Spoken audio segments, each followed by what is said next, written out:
तो ओके। जब जब ट्रम्प ने ये चीजें स्टार्ट की अभी ऑफिस संभालते ही, तो यहाँ की 22 स्टेट हैं, 22 स्टेट हैं हम्म। जिन्होंने इस चीज का विरोध किया है। हम्म। और एक फेडरल जज हैं टकोमा सिएटल से, उन्होंने तो इस पे हम्म। बिल्कुल रोक लगा दी है। उन्होंने बोला है कि ये जो हम्म। संविधान का अपमान है, इस चीज को हम्म। बिल्कुल लागू नहीं किया जा सकता। लेकिन आपको पता है कि ट्रंप ने जो चीज बोली है वो ऐसे तो चुप बैठने वाले नहीं है। वो इस चीज को सुप्रीम हम्म। कोर्ट है जो यहाँ की, उसमें चैलेंज करेंगे। उसके बाद जो सुप्रीम कोर्ट के जज हैं जो फैसला देंगे, उसके बाद इस चीज में कुछ बदलाव किया जा सकता है। तब तक किसी को घबराने की जरूरत नहीं है और तब तक ये चीजें लागू भी नहीं होंगी। यानी कि कोर्ट के अगेंस्ट जाके ये चीजें हो सकती हैं, फिलहाल बिल्कुल, कोर्ट ने अगर ऐसा कुछ नहीं बोल रखा है। कोर्ट के केस, ये कोर्ट में पहले चैलेंज करेंगे उस चीज को। अगर सुप्रीम कोर्ट के जज उस चीज को अगर इनकी तरफ से मान्य करते हैं, तब जाकर ये चीजें हो सकती हैं। नहीं तब तक ये सिर्फ एक जो लोगों को दिखाई जा रही हैं चीजें कि बंद हो गया, ये चीजें हैं, उनमें बिल्कुल भी सच्चाई नहीं है। अभी ऐसा कुछ नहीं है और वो चीजें अभी प्रोसेस में है। वो कब होगा वो एक टाइम की बात है। है राजवीर भाई, जो भारतीय हैं वहाँ जाकर के काम धंधा कर रहे हैं, के है काम ओड़ा करने के लिए, और पे आउट का बारे में और थोड़ा सा बताओ। देखो सोनू भाई, यहाँ पे दो तरीके के लोग आते हैं अपने इंडिया से।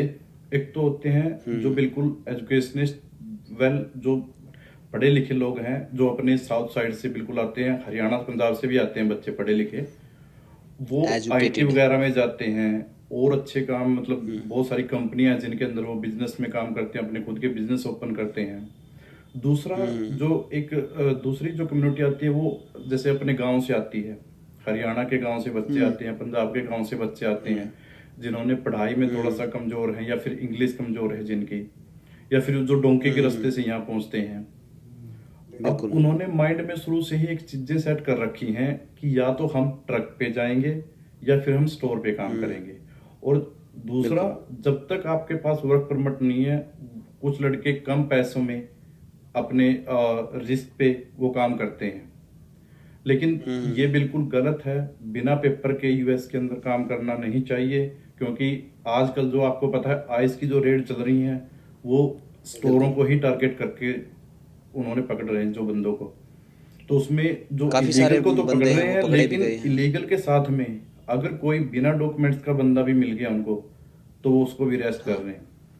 तो सबसे पहले हम्म। तो ये चीज है कि पहले तो ऐसे काम ही मत कीजिए जो हम अपनी सलाह दे रहे हैं किसी को। पहले तो ऐसे काम ही मत कीजिए कि आपको बिना पेपर के कहीं काम करना पड़े। दूसरा, बिल्कुल। जब आपके पास वर्क परमिट आ जाता है, आपके पास ट्रक का लाइसेंस नहीं है, सीडीएल लाइसेंस के लिए आपको डीएमवी में ट्रेनिंग लेनी पड़ती है।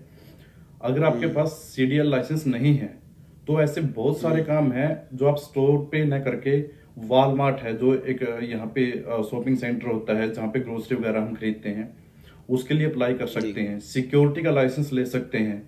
उसमें कोई एक दिन की हम्म। क्लास होती है, एक दिन की क्लास के बाद आपको एक छोटा सा एग्जाम देना होता है। उसके बाद आप सिक्योरिटी का लाइसेंस ले सकते हैं। उसमें पैसे भी अच्छे हैं, हम्म। मतलब 20 से ऊपर ही मिलते हैं, $20 पर हावर के से ऊपर पर ही मिलते हैं। पर आवर गए, हाँ जी, बिल्कुल। हाँ जी। तो और ऐसे ऐसे शॉपिंग सेंटर्स हैं, मॉल्स हैं, बहुत सारी चीजें हैं जिनके अंदर जो बच्चे आज स्टोर पे, अगर आप किसी के पास काम करते हो तो $12-13 मिलते हैं पर हावर के। लेकिन अगर आप इन्हीं चीजों हम्म। में थोड़ा सा गूगल पे जाके सर्च करके या किसी अच्छे बंदे से आप सलाह लेके इन चीजों में अप्लाई करते हो, तो आप अपनी इनकम बढ़ा सकते हो और अपने परिवार के लिए, मतलब जो एक अच्छी एक आय है, वो आप कर सकते हो वहां पे। तो एक हो रहा नहीं, तो ये जो इंडियंस हैं कह रहे हैं आपस में टांग भी बहुत खींचते हैं एक दूसरे के साथ में, जो काम धंधा करने वाले हैं जितने भी। ये सोनू भाई क्या है कि जो स्टोरों पे लगे हुए हैं बच्चे, अब पहले क्या हाँ। होता था कि पहले यहाँ पे जनसंख्या कम थी, लोग स्टोरों पे काम करने के लिए बंदे नहीं मिलते थे, क्योंकि लोग ट्रकों पे चले हम्म। जाते थे या फिर अपने और काम धंधे हम्म। देखते थे। उस टाइम स्टोरों हम्म। पे, यहाँ पे बंदे कम थे, तो स्टोर मालिक 4,000 भी देते थे, $5,000 भी देते थे पर मंथ का। लेकिन उसके बाद जो 2023-24 में जो इतने बंदे आए यहाँ पे, उनके हम्म। पास काम था नहीं, तो उन्होंने स्टोर हम्म। वालों को बोला कि जितने में एक बंदा काम कर रहा है, हम दो बंदे काम कर सकते हैं उनमें। और इसकी वजह से हम्म। स्टोर वालों ने मनमानी शुरू कर दी। वो मनमाने ढंग हम्म। से उनको पैसे देने लग गए। अब उनको तो, उनके लिए तो अच्छा हो गया, एक बंदे को $4,000 देते थे, उसी $4,000 में उनको दो बंदे मिल रहे हैं, दो शिफ्ट लग रही है उनकी। बिल्कुल। तो इन चीजों से थोड़ा सा आपसदारी में मैं तो ये चाहता हूँ कि जो इंडियन कम्युनिटी है या जो हमारे आपसी भाईचारा है, उनको एक दूसरे का सहयोग करना चाहिए इन चीजों के लिए। क्योंकि आपको पता बिल्कुल है बिल्कुल। इंडिया में 35 लाख से ऊपर ही दे के आते हैं, 35 40 45, अब तो रेट शायद 50 से भी ऊपर चला गया। इतने पैसे वहां पे दे के आते हैं और $12 पर हावर किया, ऐसे आप वो चीजें वहां पे वो सर्वाइव नहीं कर सकते। तो कितने घंटे काम करने का प्रावधान है वहाँ पे? देखो, जो सरकारी यहाँ पे सिस्टम है, अगर मैं कैलिफोर्निया की बात करूँ तो आपको 16.50 जो सरकारी रेट है, गवर्नमेंट का जो रेट है वो है। और 8 घंटे यहाँ पे काम करता है बंदा एक दिन में, जो सरकार के अनुसार है। और 40 आवर का जो टाइम, एक मतलब पूरे वीक के अंदर 40 आवर दिए जाते हैं एक बंदे को। अगर उससे ऊपर करता है तो फिर उसमें आप जो आपकी आय है वो 1.5 गुना, मतलब यानी उससे आपको बढ़ के मिलेंगे पैसे। तो मोस्टली 40 आवर का जो एक पीरियड होता है पर वीक का, वो हर बंदे का होता है ओके। 8 आवर की शिफ्ट का। तो काफ़ी ज़्यादा मतलब पैसे कमा सके है अगर बंदा जावे तो, लेकिन जो क्रेज है नहीं वो किस लेवल के बंदे को ये करना चाहिए कि आना चाहिए, किस लेवल के बंदे को? देखो सोनू भाई, मैं तो ये कह रहा हूँ कि जो बंदे यहाँ पे आना चाहते हैं, सबसे पहले तो अपनी एजुकेशन को मतलब अच्छे से, जब स्कूल में हैं जो बच्चे, अभी बच्चे हैं जो अपने पढ़ रहे हैं, उनको इंग्लिश पे थोड़ा सा ध्यान देना चाहिए। और जो यूएस के अंदर जिसको आना है, उसको यहाँ एजुकेशन से भी ज्यादा सबसे मेन जो चीज है वो है कि आपको वर्क क्या आता है, काम क्या आता है, उस चीज को तवज्जो दी जाती है। अगर अपना खुद का काम है, उससे तो बेस्ट यहाँ पे कुछ चीज़ है ही नहीं। बट फिर भी अगर किसी को आना है तो अपनी इंग्लिश को मतलब बहुत अच्छे से वहाँ पे स्टडी करके आइए, किस चीज़ में आपको जाना है उस चीज़ के, और लीगल तरीके से आइए, जो सबसे मेन चीज़ है। लीगल तरीके से यूएस के अंदर आइए आप, बहुत सारे ऑप्शन हैं। आप खुद का वीज़ा खुद अप्लाई कर सकते हैं, किसी एजेंट को आपको 30-35 लाख रुपए देने की जरूरत नहीं है। $165 कुल फीस होती है। B1 B2 वीज़ा होता है, 10 साल का वीज़ा लगता है। उसके बाद बहुत सारे ऑप्शन यहाँ पे मिल तो जाते हैं इंसान को। यानी कि कोई विजिटर वीज़ा की बात करेगा, कोई किसी तरह की बात करेगा, कोई किसी तरह की। तो विजिटर वीज़ा में तो उड़ा जाने के बाद में मेरे हिसाब से तो उसमें वर्क परमिट में तो कौन ही अप्लाई कर नहीं, सकते होंगे? वर्क परमिट में अप्लाई नहीं कर सकते। लेकिन अभी क्या हुआ सोनू भाई, मैं आपको रिसेंटली जो चीजें बता रहा हूँ, ये जो मास डिपोर्टेशन चली हुई है ना, ये जो विजिटर वीजा था ये भी उसका एक अहम हिस्सा था। अहम हिस्सा कैसे था, लोग यहाँ पे विजिटर वीजा पे आए, ओवरस्टे किया, और जब वो वापस नहीं जा सके तो उन्होंने असलम अप्लाई कर दिया। तो ये उस चीज को भी बड़ी लीगल तरीके से ले रहे हैं कि आप अगर विजिटर वीजा पे आ रहे हैं, जितना आपको टाइम पीरियड दिया जा रहा है आप उस पर रहिए, उसके बाद आप जाइए। अगर आपको यहाँ पे लीगली काम करना है तो हमारी और बहुत सारी चीजें हैं, H1 वीजा है, ग्रीन कार्ड पॉलिसी है, उन चीजों पे आप अप्लाई कीजिए। आप वहां से इंडिया से, जैसे मैं आपको एक छोटा सा काम बताता हूँ कि जैसे अमेजोन है, अमेजोन के अंदर आप इंडिया से LLC यहाँ पे कंपनी होती है, जैसे अपने वहाँ पे प्राइवेट लिमिटेड या लिमिटेड कंपनियां होती हैं, आप वहाँ इंडिया में बैठ के वो चीजें वहां से अप्लाई कर सकते हैं यहाँ के लिए। आपको यहाँ की LLC मिल गई तो आप यहाँ पे आपकी गवर्नमेंट को बताने के लिए यूएस के अंदर कि मैं किस काम से जा रहा हूँ, आपके पास एक ऑप्शन है कि मेरी खुद की कंपनी यूएस के अंदर, मैं वहां पे इन्वेस्ट करूंगा। वो चीजें लीगल तरीके बहुत सारे हैं। ये जो डोंकी का रास्ता है ये तो सबसे मतलब इसमें जान जोखिम डालने वाला रास्ता है, और इससे तो हम किसी को सलाह भी नहीं देते आने की।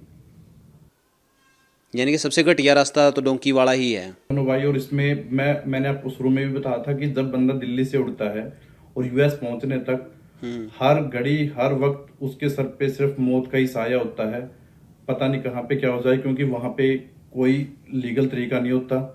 मनमाने ढंग से एजेंट काम करते हैं, मनमाने ढंग से जो डोंकर होते हैं बीच में, वो आपने पिछले काफी बातें सुनी भी होंगी जो लास्ट में कि बहुत सारी लड़कियों के रेप भी कर दिए जाते हैं, रास्ते में लड़कों को मार भी दिया जाता है। बिल्कुल बिल्कुल।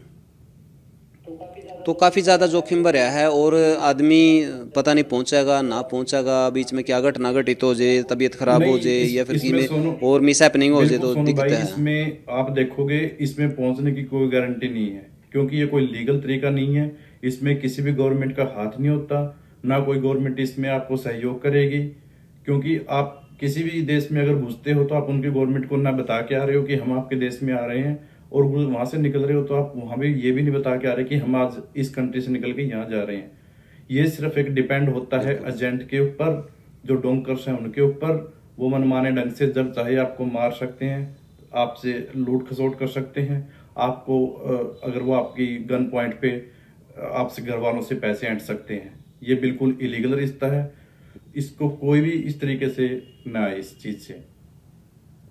बहुत सारी बातें हम सुना हाँ, बहुत सारी खबर भी हम बनावा हाँ कि भाई डोंकरी से स्त्रियाँ के पैसे मांग रहे थे, बंधक बना लिया था, उसके बाद में पैसे नहीं पहुंचे तो हमारा लड़का मार दिया, वो कर दिया, फलाना कर दिया। इस तरह की बहुत सारी बात सुनने भी मिले हैं। बिल्कुल सोनू भाई, आप दिल्ली की अगर पिछले 1 साल के अंदर देखोगे, हरियाणा के अंदर से इतने लड़के थे जो घर में अकेले लड़के थे, वो किसी तरीके से जमीन बेच के या कैसे भी करके वो पैसे के लिए निकले, और बीच रास्ते में ही उनकी किसी की मौत हो गई, या कोई रास्ते से वापस चला गया, या किसी को इतना टॉर्चर किया गया वो वापस जाके भी, क्योंकि पैसे उसके लग चुके थे।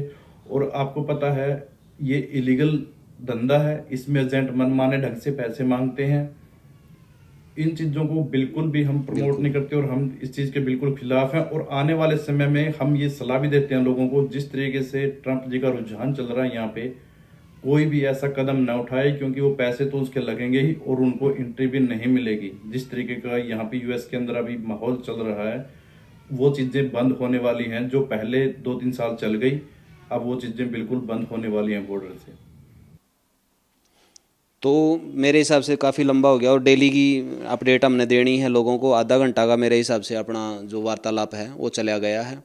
तो आप चाहेंगे कि लोगों को हर दिन अपडेट करेंगे, हम कोशिश करेंगे कि हर दिन लोगों को वहाँ के हालात, वहाँ की जानकारी, वहाँ की सरकारें क्या गतिविधि कर रही हैं, किस तरह का उन्होंने एक्शन लिया है, किसके ऊपर एक्शन लिया है, वो सारी की सारी जो अपडेट है हम देते रहेंगे। तो मेरे हिसाब से तो अगर कोई टॉपिक रह गया है तो आप मेरे को बता सको राजवीर। कोई दिक्कत नहीं सोनू भाई। नहीं तो और काफी मैं एक चीज और बता रहा हूँ आपको, मैं छोटी सी एक अवेयरनेस ये भी बताना चाहता हूँ आपको कि जो यहाँ पे यूएस के अंदर से जो चीजें सोशल मीडिया के माध्यम से इंडिया में बैठे लोगों को दिखाई जाती हैं, वो बिल्कुल भी सच नहीं है। किसी भी पुलिस की गाड़ी का अगर फोटो उतार के ये बोल दिया जाए कि ये इसकी गाड़ी है, ये पकड़ने आ रहे हैं, आज तक 4170 बंदे पकड़े गए हैं, जिनके अंदर अभी तक किसी इंडियन का कोई नाम नहीं आया है। और ऐसी अफवाहों से मैं इंडियन जो पेरेंट्स हैं जिनके बच्चे यहाँ पे हैं, जो किसी भी तरीके से यहाँ पे आए हैं, उनको बिल्कुल भी घबराने की जरूरत नहीं है। जिनके पास लीगल डॉक्यूमेंट्स है, जिनके पास लीगल वर्क परमिट है, जो अपना टैक्स पे करते हैं और अपना ईमानदारी से काम करते हैं, उनको बिल्कुल भी डरने की जरूरत नहीं है। और किसी भी ऐसी चिंता न करने की जरूरत है कि जो यहाँ पे सोशल मीडिया के माध्यम से लोग यहाँ पे प्रेजेंट किया जा रहा है, वो बिल्कुल भी सच्चाई नहीं है। लोग अपने व्यूज के चक्कर में कुछ भी दिखाते हैं। जो ट्रंप का जो बयान है, उसके बयान पे उन्होंने साफ वर्डों में बोला है कि जो क्रिमिनल एक्टिविटी वाले लोग हैं, हम उनको डिपोर्टेशन करेंगे। बाकी जो यहाँ पे ईमानदारी से काम करता है, लीगल तरीके से काम करता है, वो हमारे टेबल पर नहीं है। बिल्कुल। तो काफ़ी सारी भाई बातें हो गई हैं और डेली वेज आपको अपडेट हम करते रहेंगे। डेली वेज न्यू सोच लो, आपका सीधा प्रसारण अमेरिका तय करवावांगे। न्यू को नहीं कि भाई आप किसी का भी बकाया शिकाया में आ गया या कुछ न कुछ होकर के ना, सीधा प्रसारण आपका व्हाइट हाउस तय करवा देंगे। न्यू को नहीं कि भाई बीच में किसी तरह की कोई भी फेक न्यूज़ या फिर फेक जानकारी बिना किसी तथ्य के आधार पर, यानी कि बिना तथ्य की कोई बात नहीं होगी। जो कुछ होगा बिल्कुल अपना ओरिजिनल प्रोवाइड करवाओगे इस वीडियो में। ये चीजें जरूरी हैं। और ये जो यहाँ से भ्रांतियां फैलाई दी जाती हैं, जिनमें डर का माहौल पैदा हो जाता है, यहाँ जो बच्चे रह रहे हैं उनके अंदर भी, और जो उनके पेरेंट्स इंडिया में बैठे हैं उनके अंदर भी, ये सच्चाई से रूबरू कराना जरूरी है लोगों को। और आप यहाँ बैठे हो, हम जो भी हमारी तरफ से हमारी सेवा बन सकेगी, जितनी हम आपको जानकारी दे सकते हैं, उसके लिए हमेशा हम तैयार हैं। बिल्कुल। और युवाओं के लिए भाई जल्द ही हम एक प्रोग्राम लेके आएंगे जिसमें उनका कंट्रीब्यूशन और उनके लिए कुछ न कुछ करने के लिए हम ज़रूर न्यू सोच लो, अगर वो चाहते हैं कि वो कुछ कर सकें तो उनके लिए भी कुछ न कुछ प्लान है हमारे पास में, जो आपके साथ में शेयर करांगे जल्द ही। फिलहाल इस वीडियो में इतना ही, मिलते हैं किसी नेक्स्ट वीडियो में, तब तक के लिए जय हिंद, वंदे मातरम, जय जवान जय किसान।